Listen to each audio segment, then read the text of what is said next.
नमस्ते, मैं भावना सोलंकी स्वागत करती हूँ आप सबका गिफ्ट एंड आर्ट चैनल पर। आज हम टॉप बनाने वाले हैं जिसे आप जीन्स के साथ, प्लाजो के साथ या फिर पटियाला के साथ, धोती के साथ पहन सकते हैं। तो ये मैंने फैब्रिक मंगवाया है, रशियन सिल्क फैब्रिक है और इसे मैंने 1.5 मीटर मंगवाया है। द डिज़ाइन कट वेबसाइट से मैंने इसे मंगवाया है और इस वेबसाइट पर आपको कई अलग अलग तरह के फैब्रिक मिल जाएंगे। इसके अलावा यदि आप क्राफ्ट का काम करते हैं या फिर ज्वेलरी, हैंडमेड ज्वेलरी बनाने का काम करते हैं तो आप ही के काम की चीज़ें इस वेबसाइट पर हैं। तो लिंक मैं डिस्क्रिप्शन में दे रही हूँ, आप एक बार ज़रूर चेक करें। और यदि आप जो स्क्रीन पर अभी आप कोड देख रहे हैं, तो यदि आप इस कोड का इस्तेमाल करते हैं तो आपको 10% का डिस्काउंट भी मिल जाएगा। तो आइए आज की वीडियो की शुरुआत करते हैं। 1.5 मीटर 1.5 मीटर मैंने फैब्रिक लिया हुआ है और अब मैं इसे खोल लेती हूँ। और ये किनार वाले भाग दोनों इसी ओर हैं। ये वाला भाग सीधा है और ये वाला भाग उल्टा है, तो हम इसे ऐसे ही रहने देंगे। और एक बार ये फोल्ड है और एक बार और फोल्ड कर लेना है। फोल्ड कर लिया है मैंने और ये सभी पल्ले एक बिल्कुल बराबरी में हैं।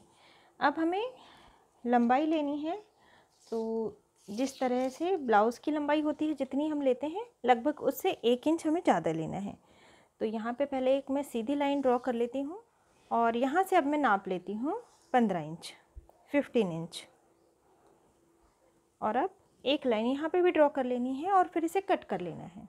अब इसे मैंने कट कर लिया है और फोल्डिंग वाला भाग मेरी ओर है। तो अब हम शोल्डर का नाप लेंगे। यहाँ पे शोल्डर है 15 इंच, तो इसका आधा हुआ 7.5 इंच, 7.5 इंच, 15 इंच का आधा। तो इसमें भी हमने आधा इंच, हाफ इंच कम कर लिया। 7 इंच पर मार्किंग कर लेनी है। ये मैंने मार्किंग कर ली और इस तरह से भी हमें 7 इंच पर मार्किंग करनी है। तो यहाँ से आधे तक इस तरह में लाइन ड्रॉ कर देती हूँ और यहाँ पे एक डॉट दे देती हूँ। अब ये डॉट देने के बाद यहाँ से हम चेस्ट का नाप लेंगे। तो चेस्ट है यहाँ पे हमारे 30 इंच, 30 इंच। इसका चौथा हिस्सा हमें लेना होता है, तो आ रहा है 7.5, 7.5 इंच। इसमें 2 इंच हमें मिलाना है, तो 1 यानी 8.5 और ये 2 यानी 9.5 इंच। इस तरह से अब ये मार्किंग कर लेनी है हमें। और अब ये वाला जो डॉट हमने लगाया है, यहाँ से 1.25 इंच, 1 इंच से थोड़ा सा ज़्यादा एक डॉट हमने दे दिया और ये यहाँ आधे तक हमने लाइन ड्रॉ की थी, तो इस तरह से इसे मिला लेना है। अब ये वाला जो हमने डॉट लगाया था, इससे 0.25 इंच आगे यानी 1 इंच से थोड़ा कम, इस तरह से एक डॉट हमने और लगा दिया। और अब यहाँ से आधे तक फिर से हमने लाइन ड्रॉ कर ली और इस डॉट से इस तरह से क्रॉस में टेप रखनी है 1 इंच। ये हमने डॉट लगा दिया और अभी यहाँ से इसे इसी तरह से गोलाई दे देनी है। अब ये वाला जो हिस्सा होगा ये आगे की ओर का होगा और ये वाला जो हिस्सा है ये पीठ की ओर का होगा।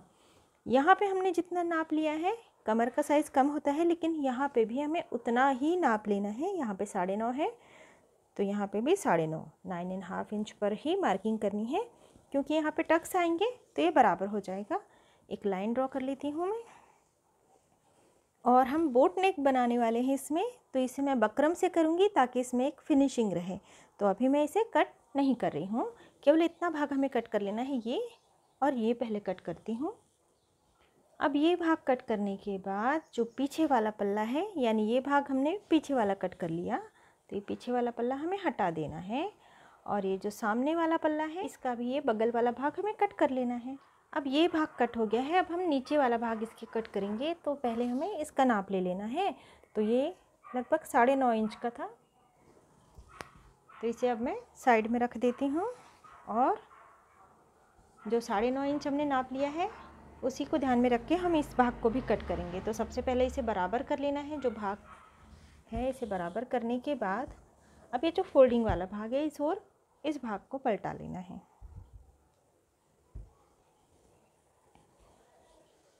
और जो हमने नाप लिया था 9.5 इंच, 9.5 इंच बॉडी का, तो उसी तरह से हमें यहाँ पे भी आधा इंच कम ले लेना है केवल, क्योंकि ये वाला भाग उरे भी हो जाता है तो फिर ये बढ़ जाता है, इसलिए यहाँ पे हमें आधा इंच कम लेना है।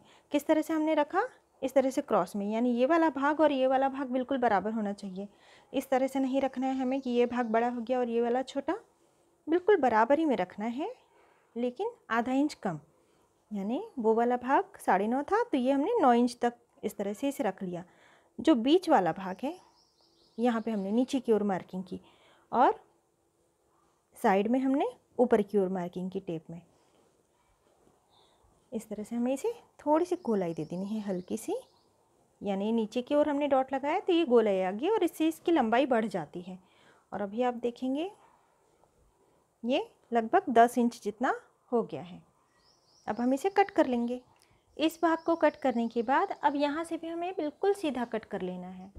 अब ये भाग भी हमने कट कर लिया है और क्योंकि ये भाग थोड़ा सा गोलाई में है और साइड वाले भाग लटक ना जाएं, इसलिए जो बॉडी वाला भाग हमने कट किया था, बगल की ओर का हिस्सा है ना, ये वाला हिस्सा हमें कट नहीं करना है। ये जो बगल की ओर वाला हिस्सा है, यहाँ से हमें इस तरह से टेप रख के 1 इंच ऊपर की ओर मार्किंग कर लेनी है और इसे इस तरह से हमें शेप दे देनी है और कट कर लेना है।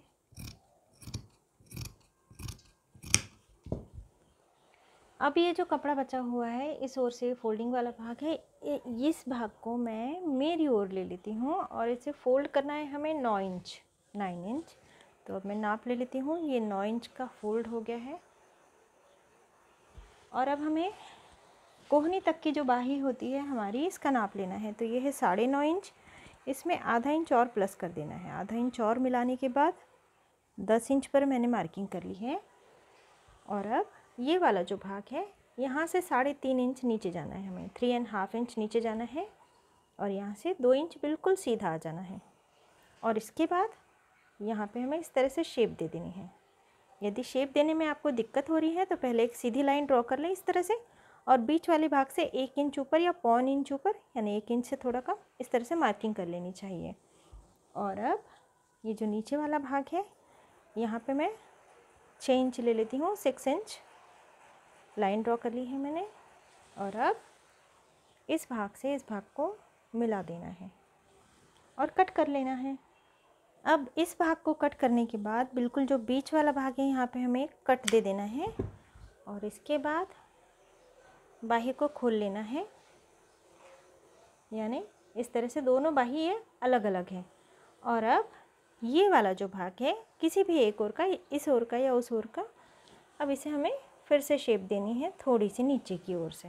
अब ये वाला जो भाग हम कट कर रहे हैं, ये आगे की ओर होगा और ये बड़ा वाला भाग पीठ की ओर होगा। अब ये जो बचा हुआ कपड़ा है बाही कट करने के बाद, तो बाही का ये वाला जो हिस्सा है, ये हमने 6 इंच का लिया हुआ है इस तरह से। तो ये वाला हिस्सा है, ये हम 6 इंच से थोड़ा सा कम ही लेंगे, यानी 1/4 इंच मैंने कम कर लिया है। यहाँ पे मैंने डॉट लगा लिया, यहाँ पे डॉट लगा लिया और अब इस तरह से मैंने टेप रख ली। और जो बीच वाला भाग है, इसमें नीचे की ओर डॉट लगाना है, यहाँ पे ऊपर की ओर है और बीच में नीचे की ओर। अब इस तरह से इसे भी गोलाई दे देनी है। और अब ये वाला जो भाग है हम पूरा ही ले लेते हैं। तो यहाँ पे ये लगभग 11 इंच है, 11.25 इंच। और ये वाला जो भाग है, ये वाला भाग लगभग 6 इंच है। तो इसी तरह से हम इसे ड्रॉ कर लेते हैं। अब ये वाला भाग भी कट कर लेना है और ये वाला भाग भी कट कर लेना है। तो अब हमारी पूरी कटिंग हो गई है। अब हम स्टिचिंग करेंगे। अब यहाँ पर मैंने बकरम ले ली है और ये जो शाइन वाला भाग है, ये चिपक जाता है, तो इस भाग को मैं इस तरह से फोल्ड कर लेती हूँ, है ना। यानी शाइन वाला भाग हमने अंदर की ओर रखा हुआ है। यहाँ से इस तरह से यदि नाप लिया जाए तो ये 5.5 इंच से थोड़ा बड़ा है और इस तरह से नाप लिया जाए तो ये 5 इंच का है। अब इस फोल्डिंग वाले भाग से 4 इंच पर मार्किंग करनी है, 4 इंच पर। और ये वाला जो भाग है, यहाँ से 3.5 इंच पर, 3.5 इंच।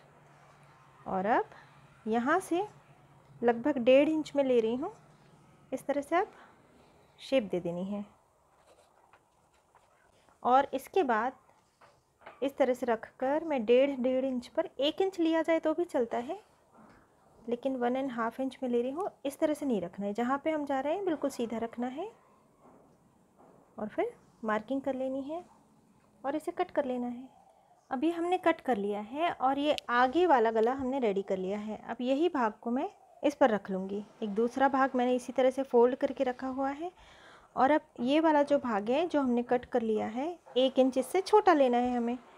तो इस तरह मैंने ये फ़ोल्ड कर लिया और यहाँ पे मार्किंग कर लेनी है और इसे बिल्कुल बराबर रखते हुए यहाँ पे मार्किंग कर लेनी है और अब मैं इसे मिला लूँगी और इसी तरह से 1.5 इंच पर हमें लाइन ड्रॉ कर लेनी है। अब ये दोनों भाग हमने कट कर लिए हैं। अब हमें एक पल्ला लेना है और ये भाग पीछे वाला है, पीठ की ओर का है। तो ये वाला जो छोटा गला है ये हमें इस तरह से रखना है, पहले बीच में कट दे देना है इसके, यानी हमें समझ आए कि बिल्कुल बीच वाला भाग कौन सा है। इस तरह से हमने कट दे दिया और फिर इसे रखना है और इसके बीच वाला भाग भी हम रख के देख लेते हैं कि क्या है, हमने इसे बराबर रखा है। यहाँ पर भी मैंने एक कट लगा लिया है, तो इस तरह से हम रख के पहले देख लेते हैं कि क्या ये बराबर है और बिल्कुल इसी तरह से इसे रख लेना है और फिर इस वाले हिस्से को हटा लेना है। अब जो शाइन कर रहा था ये वाला भाग इस ओर है, तो इसे प्रेस करके हमें चिपका देना है पीछे की ओर से, यानी जो भाग सीधा है उस ओर से हमें नहीं चिपकाना, पीछे की ओर से चिपकाना है। अब इस तरह से हमने दोनों भाग में बकरम को प्रेस करके चिपका लिया है। अब हम अस्तर कट करेंगे। अस्तर मैंने 2 मीटर लिया हुआ है क्योंकि इस कपड़े का पन्ना 40 इंच का था और अस्तर का पन्ना थोड़ा छोटा होता है। अब हमने अस्तर को भी कट कर लिया है। अस्तर को थोड़ा बड़ा बड़ा सा ही हमें कट करना है, बिल्कुल पास से नहीं कट करना। और फिर पिने लगा ली हमने और अब यहाँ से यानी बकरम के नीचे से हमें सिलाई लगानी है और कपड़े के बिल्कुल पास से जहाँ बकरम है वहाँ से मैं बिल्कुल बारीक टाका लेकर यहाँ पे केवल एक सिलाई लगा लेनी है, यहाँ पर सिलाई नहीं लगानी। इसी तरह से ये जो पीछे वाला पल्ला है यहाँ पर भी मैं बिल्कुल बारीक टाका लेकर सिलाई लगा लेनी है। सिलाई लगाने के बाद इस हिस्से को हमने कट करके अलग कर लिया है और ये जो कपड़ा था इसमें हमने थोड़े से दूर पर इस तरह से कट लगा लिए हैं ताकि जब हम इसे पलटाएं तो ये आसानी से पलट जाए। इसके बाद सारी पिनों को निकाल कर कपड़े को पीछे की ओर पलटा लेना है। अब इस कपड़े को पीछे की ओर पलटा लेना है इस तरह से रख कर। अब ये अस्तर को ठीक करने के लिए हम पहले कपड़े को उल्टा कर लेंगे। इस तरह से रख कर अस्तर को पूरी तरह से इस तरह से खींचते हुए हमें पीछे ले आना है, यानी बिल्कुल सिलाई किनार पर आनी चाहिए और यहाँ पर हमें कुछ पिनें लगा लेनी है, यानी सामने की ओर से अस्तर बिल्कुल भी दिखाई नहीं देना चाहिए। पूरे में पिनें लगा लेनी है। इसके बाद में इसे सीधा कर लेना है। सीधा करने के बाद यहाँ पर भी हमें पिनें लगा लेनी है और फिर सिलाई लगा लेनी है। सिलाई लगाने के बाद एक्स्ट्रा कपड़ा कट करके हटा देना है और पिनें भी निकाल लेनी है। जिस तरह मैंने इसमें पिनें लगा ली है। गले में हमने पीछे की ओर से पिनें लगाई, पहले गला सेट कर लिया और इसके बाद फिर हमने यहाँ पर भी पिनें लगा ली हैं। अब हम सिलाई लगाकर एक्स्ट्रा कपड़ा कट कर लेंगे। अस्तर को जोड़कर एक्स्ट्रा कपड़ा आप कट कर लिया है, ये आगे वाला भाग है। अब इसे इस तरह से फोल्ड कर देना है और यहाँ से लगभग 3 इंच पर, 3 साढ़े 3 इंच पर इस तरह से हमें कट लगाना है और अब इस तरह से लेके लगभग 4 इंच तक बिल्कुल बारीक टक्स ले लेने हैं हमें, जिस तरह से हमने यहाँ पर लिए हुए हैं, बिल्कुल बारीक। और ये पीछे वाला पल्ला है। अब ध्यान देने वाली बात ये है कि हमने अस्तर के साथ इसे नहीं जोड़ा है, यानी यहाँ पे हमें कट चाहिए था लेकिन अस्तर के साथ ही हम इसे कर सकते थे। यदि आप चाहें तो कर सकते हैं, लेकिन यदि अलग से पट्टी लगाई जाए तो इसमें एक अलग मजबूती रहती है। तो यहाँ पे मैं अब कट कर ले रही हूँ क्योंकि पीछे हमें ज़िप लगानी होगी। अब ये भाग मैंने कट कर लिया है और अब 2 पट्टियाँ हमें एक इस ओर और एक इस ओर लगा लेनी है, सिलाई लगा लेनी है। ऊपर से हमें थोड़ी सी पट्टी ज़्यादा रखनी है क्योंकि हम इस तरह से इसे फ़ोल्ड करेंगे। इसके बाद फ़ोल्ड करने के बाद एक सिलाई इस पट्टी पर लगा लेनी है और इसे पीछे की ओर फ़ोल्ड कर देना है। दोनों बाही में भी हमने अस्तर लगा लिया है, एक्स्ट्रा कपड़ा कट कर लिया है और बाही के नीचे ही लगाने के लिए जो हमने भाग कट किया हुआ था, तो यहाँ और यहाँ से हमने पहले सिलाई लगा ली और फिर इसे पलटा लिया हमने और फिर पलटाने के बाद यहाँ से सिलाई लगाकर एक्स्ट्रा कपड़ा कट कर लिया है। इसी तरह इन दोनों बाही में हमने बाही के जो घेर हमने रेडी किए हैं इसमें हमने कर लिया है। अब ये वाला जो भाग हमने घेर का कट किया हुआ था ये इस तरह से है खोलने के बाद। तो यहाँ से भी हमने अस्तर के ऊपर इसे उल्टा रखा, हमने मेन फैब्रिक को उल्टा रखा, यहाँ सिलाई लगा ली, यहाँ और यहाँ से यहाँ तक सिलाई लगा ली, फिर यहाँ सिलाई लगा ली और यहाँ भी सिलाई लगा ली। इसके बाद फैब्रिक को पीछे की ओर हमने पलटा लिया और फिर ऊपर से भी एक सिलाई लगा ली और इस भाग में सिलाई लगाकर एक्स्ट्रा कपड़ा को हमने कट करके हटा लिया है। यानी ये घेर इस तरह से ये रेडी हो जाएगा। अब इस तरह से ये पट्टी को हमने फोल्ड कर दिया है सिलाई लगाने के बाद और फिर कंधे में 2 सिलाई लगाकर जिगजैग भी कर लिया है। जिगजैग या इंटरलॉक कुछ भी कर लेना चाहिए, इससे धागे नहीं निकलते। और इसके बाद अब इस भाग में हमें बाही जोड़ लेनी है। बाही को जोड़ते समय हमेशा ध्यान रखना है, इस तरह फोल्ड करके देख लेना है। ये जो छोटा वाला भाग है ये आगे की ओर होगा और ये जो बड़े वाला भाग है ये पीठ की ओर होगा। तो इस बात का ध्यान रखकर हमें बाही को इस तरह से यहाँ से जोड़ लेना है। क्योंकि हमने बाही थोड़ी बड़ी कट की हुई थी इसलिए ये जो बड़ा भाग है इतना, तो यहाँ पे हमें चिमटियाँ ले लेनी है थोड़ी सी। अब हमने यहाँ पे भी सिलाई लगाकर बाही को जोड़ लिया है। अब बाही को इस तरह से करके यहाँ से यहाँ तक 2 सिलाई लगाकर जिगजैग भी कर लेना है। पूरी सिलाई नहीं लगानी हमें, यहाँ से यहाँ तक नहीं लगानी, केवल इतने भाग में हमें बाही को जोड़ लेना है। अब सिलाई लगाने के बाद जो बाही के लिए हमने ये भाग तैयार किया था, अब इस तरह फोल्ड करके यहाँ पर भी हमें 2 सिलाई लगा लेनी है और फिर एक कट यहाँ पे दे देना है। सिलाई लगाने के बाद अब इसे इस तरह से नहीं जोड़ना, यानी ये वाला भाग खुला, ये वाला भाग खुला, इस तरह से नहीं। ये वाला भाग खुला है तो इस ओर ये बंद वाला भाग आएगा और ये वाला भाग बंद है तो इस ओर ये खुला वाला भाग आएगा। तो सिलाई लगाने के बाद इसे सीधा कर लेना है यूँ, और सीधा करने के बाद इसे बाही में डाल देना है। पूरे घेरे में मिलाते हुए सिलाई लगा लेनी है 2 और फिर जिगजैग भी कर लेना है। अब ये बाही इस तरह से हो गई है। अभी हमें फिटिंग करनी बाकी है, इसलिए यहाँ पे मैंने सिलाई नहीं लगाई है, लेकिन बाही को हम देख लेते हैं सीधा करके। और ये सामने वाला भाग होगा और ये पीछे वाला भाग होगा, यानी ये बाही इस तरह से दिखाई देगी। और अब ये वाला जो भाग था बाही लगाने के बाद, ये भाग जो खुला है इसमें हमें 2 सिलाई लगा लेनी है, इस ओर भी और इस वाली बाही में भी। अब जो ये घेर वाला भाग हमने रेडी करके रखा था, अब ये बॉडी का जो पार्ट है इसे हमें उल्टा रखना है इस तरह से और यहाँ से लेकर यहाँ तक सिलाई लगा के जोड़ लेना है। यदि ये भाग थोड़ा बहुत बड़ा हो रहा है तो एकदम बारीक बारीक सी चिमटियाँ ली जा सकती हैं, या फिर एक सिलाई लगा लें आप। एक सिलाई आप जैसे ही लगाएंगे इसमें बारीक बारीक सी चिमटियाँ थोड़ी सी आ जाती हैं तो ये बराबर हो जाएगा इसके।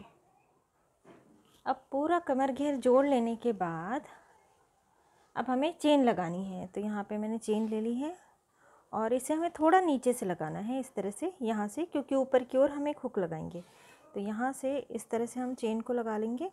चेन को इस तरह से रखना है कि इसका आधा भाग ढक जाए और यहाँ से हमें सिलाई लगानी है यहाँ तक। तो ये चेन यहाँ तक आ रही है, तो अब पहले हम इस भाग को ले लेंगे, घेर वाले भाग को ले लेंगे और इस दूसरे पल्ले को भी इसके ऊपर रखते हुए यहाँ तक इसे बंद कर लेना है। 2 सिलाई लगा ली है हमने और फिर यदि आप चाहें तो पहले ऊपर की ओर से एक टेप लगा लें। टेप लगाने के बाद पीछे की ओर से चेन को इस तरह से रखते हुए पहले इस तरह सिलाई लगा लेनी है और फिर इस तरह से सिलाई लगा लेनी है। अभी हमने चेन भी लगा ली है और अब ऊपर की ओर यहाँ एक कांच और यहाँ एक हुक भी लगा लेना चाहिए। और अब इसके बाद हमें फिर से इसे उल्टा कर देना है और हाथों की हमें फिटिंग ले लेनी है। कमर में सभी जगह पर हमें यहाँ से लेकर यहाँ तक की फिटिंग कर लेनी है। इसी तरह से इस ओर से भी हमें फिटिंग कर लेनी है। ये कपड़ा मैंने यहाँ से 10 इंच लंबा लिया था, 10 इंच, और इस तरह यदि चौड़ाई नापी जाए तो ये 6.5 इंच, 6.5 इंच है। अब मैंने यहाँ से यहाँ तक सिलाई लगा ली, फोल्ड करने के बाद यहाँ से यहाँ तक सिलाई लगा ली। अब ये वाला जो भाग खुला हुआ है यहाँ से इसे पूरा पलटा लेना है। अब पलटाने के बाद ये जो खुला हुआ हिस्सा है यहाँ पर हमें बिल्कुल बारीक टाका लेकर सिलाई लगा लेनी है। अब सिलाई लगाने के बाद इसे फोल्ड करके देख लेना है और जो ये जो बिल्कुल बीच वाला हिस्सा है यहाँ से हमें सुई को पिरो लेना है। सुई में मैंने डबल धागा पिरो लिया है और अब यहीं से बड़े बड़े टाके लेकर हमें ऊपर तक सिलाई लगा लेनी है। अब ये सिलाई लगा ली है, अब इस धागे को खींच लेना है और पीछे की ओर से एक दो टाके और लगा लेने हैं ताकि इसमें मजबूती बनी रहे।